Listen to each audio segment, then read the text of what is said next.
You're at your Mexican in-laws house. Someone says, Ahorita. You relax, you wait, 5 minutes pass, 10 minutes. Nothing happens. And now you're wondering, did I misunderstand the word or the culture? By the end of this video, you will know exactly that ahorita is not a time word. It's a social code, and if you take it literally, you will always feel confused, ignored, or out of place. Vámonos, hermanas. The translation trap. Textbooks tell you this. Ahora means now. Ahorita means right now. Simple, logical, and completely useless in real Mexican Spanish. Because here's what no book tells you. Ahorita is not about time. It's about intention. And intention is flexible. Let me show you how that plays out in real life. Ahorita could have 4 different meanings. The right now, which it doesn't happen in real life that often. You can say something like, pásame la sal. Sí, ahorita. And that's the moment where they are reaching this out. It's not something common, but it may happen. Don't get used to it. The second meaning can be soon after this. You say something like, ¿puedes ayudarme? And they answer, ahorita voy. Translation in context, I will help you after I finish what I'm doing. You're not ignored. You're just not first. Meaning 3, later, undefined. You ask, ¿cuándo arreglamos eso? And they reply, ahorita.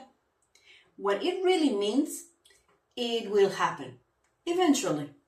No clock, no pressure, no urgency. And then we have the acknowledged, not promised. Oh, the painful one. You say, ¿me mandas la dirección? And they say, sí, ahorita. Hours pass, nothing arrives. That ahorita meant, I heard you, not I will do it. This is where frustration usually explodes, which brings us to the real reason the word exists. This is not laziness. This is culture. In many English-speaking cultures, time means commitment. But in Mexico, time means relationship. This is why harmony is much more important than precision.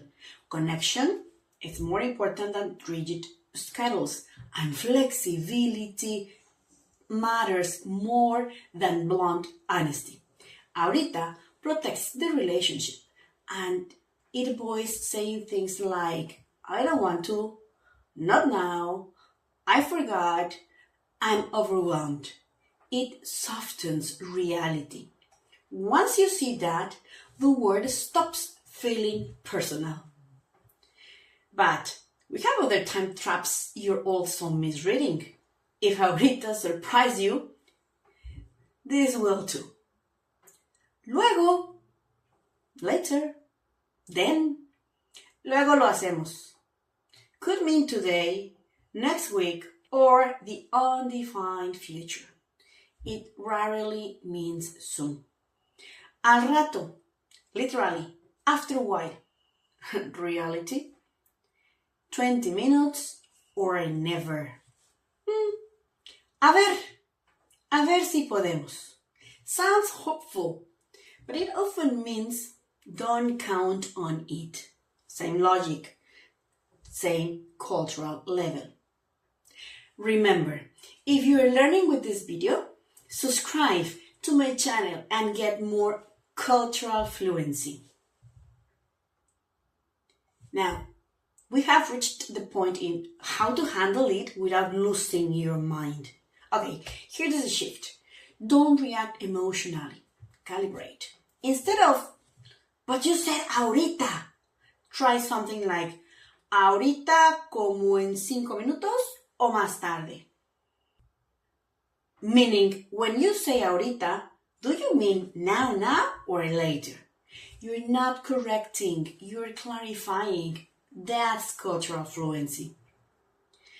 If someone says, ahorita salimos, and you need real time, you can say something like, perfecto, yo tengo que salir a las 6. Si llegamos, remember to set your time frame. Many times you can listen to, ahorita te pago.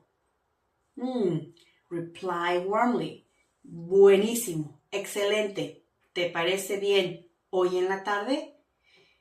You respect the culture and protect your sanity.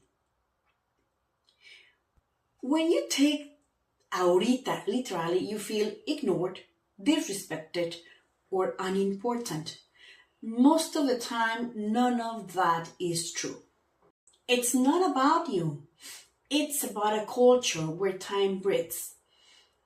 And when you understand that, frustration turns into fluency. Not just language fluency, cultural fluency. So next time you hear ahorita, pause. Don't look at the clock. Look at the context. Because in Mexico, time isn't a line. It's elastic. And once you learn how it stretches, you stop feeling left behind. Remember that if you want to take your Spanish to the Mexican level, use the link in the description to book a lesson with me. Nos vemos pronto.